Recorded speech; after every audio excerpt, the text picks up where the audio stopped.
Hey, hey, hey. All right. Today's video is someone saying it sucked. The word didn't affect his movement or feelings towards what he was doing.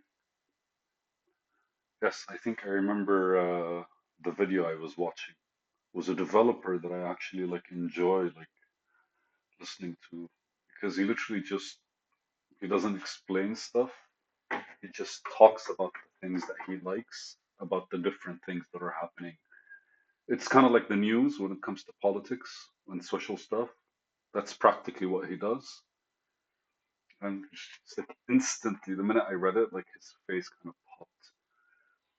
And yeah, so it's basically like the what he does is basically something new came up, and he opens it and he tries it and he kind of discusses it and applies the concepts that he's used to on it and explains how each software basically does it. It's fun because like software is a tool. Like most platforms and most kind of like frameworks are tools for us to use.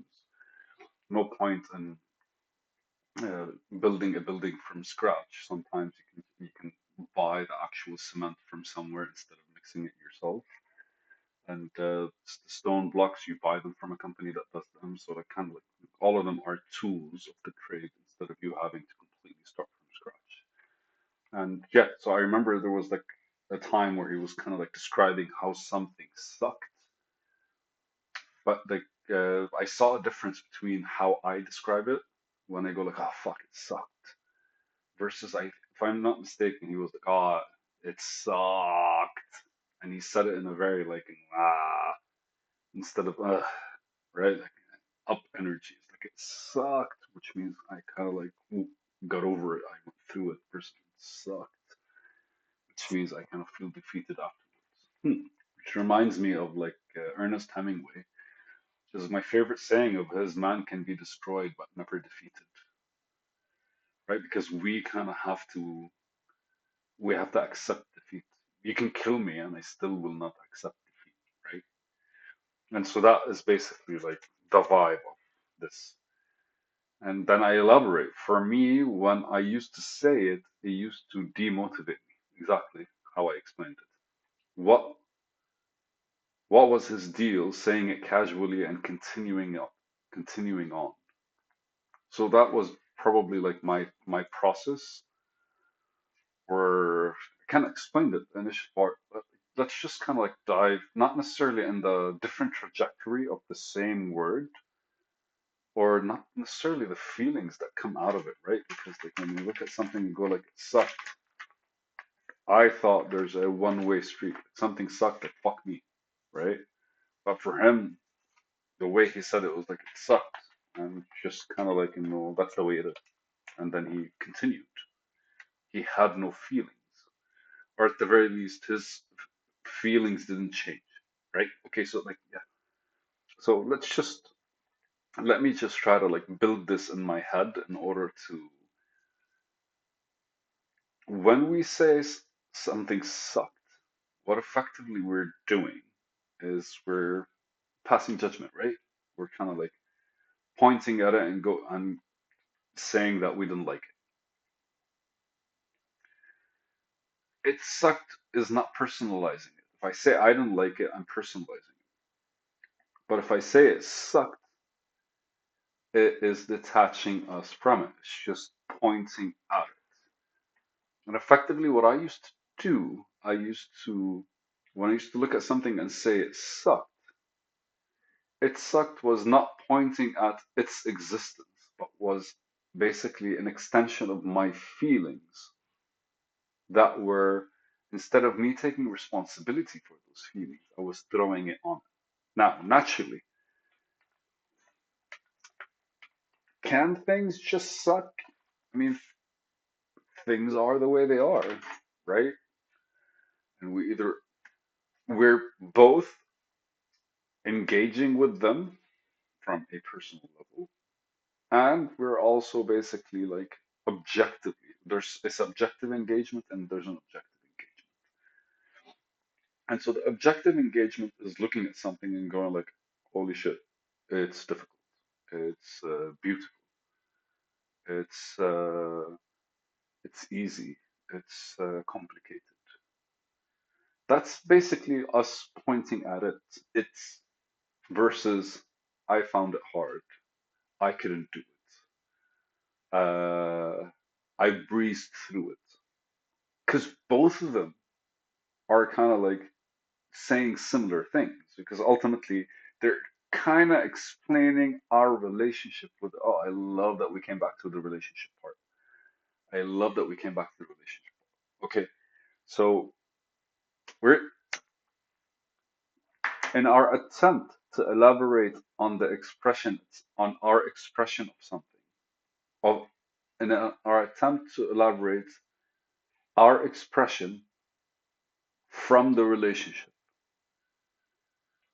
Because ultimately, in whatever it is you're engaging with, you're establishing a relationship, or you're building on top of an established relationship, or you're refactoring a relationship, or you're looking back at a relationship and going, is this how I want to do it or not? There are all these angles where you could approach something. Can I say angles in this state? Because angles are points of perception, but the truth is, I'm still exactly where I am, and they're exactly where they are, mentally, visually, and emotionally, I guess, and physically. Visually, it's physically. But the idea is like, well, let's use a different perspective, because ultimately, a perspective is literally our description of something. Is it? Yes, is how we're looking at it. The perspective is how we're looking at it. So, in our attempt to elaborate on our expression of something, we could be we could be subjective or objective. And I feel like in both of them we're missing out the truth because we're involving ourselves, whether it is from the one side, which is like purely objective, as in like I don't have any feelings, to the other side, which is purely subjective. But it feels it's not linear. It's not like two-dimensional. It's well, it's not one-dimensional. I think it's well, it's definitely three-dimensional. But like the first dimension is basically whether we're objective or subjective. The second dimension is whether we're reflecting from from us from us outwards or from the outside in. So one is we're explaining our feelings to get to the actual end results. And the other one is we're looking at the end results and we're trying to establish our feelings. And the third dimensions are the emotions that are probably triggered. There has to be a third dimension. Are the emotions that are probably triggered by this engagement. So effectively what happens is, or what used to happen with me, I used to subjectively look at things because it's coming from me. I'm taking it personally. Like, it sucked. But no, I used to say like, it sucked, as in like I was affected by it sucking. Now, naturally, when I'm explaining something that has happened before in a way that's kind of like still subjective, that means I'm holding it with me still. I'm still carrying it. I haven't let it go and I haven't moved forward. So I was very subjective about it and I was very personal, very much personalizing it. And effectively, what I was doing is I was literally blaming whatever I was doing,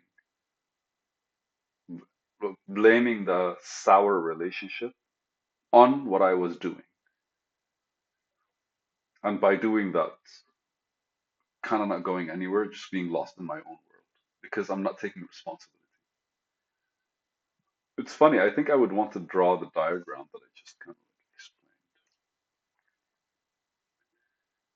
these three dimensions. That would be fun. Okay. I don't know if I had anything to say, man. Just really random stuff pop up. And I noticed them. and I wonder why I noticed them. And I like that I do that. That I started doing that recently. And I just kind of like write them down and go like, no, what's going on here? Why was this relevant to me? And that's basically like it feels like these books, these notebooks that I have, are kind of like there are different kinds of observations. There are observations of the outside world. There are observations of my inside world. And they're ultimately observations of what I want my reality to be. So it's the trishul, right? It's the trident. It's like the technically three dimensions of my existence. Me, myself, and I.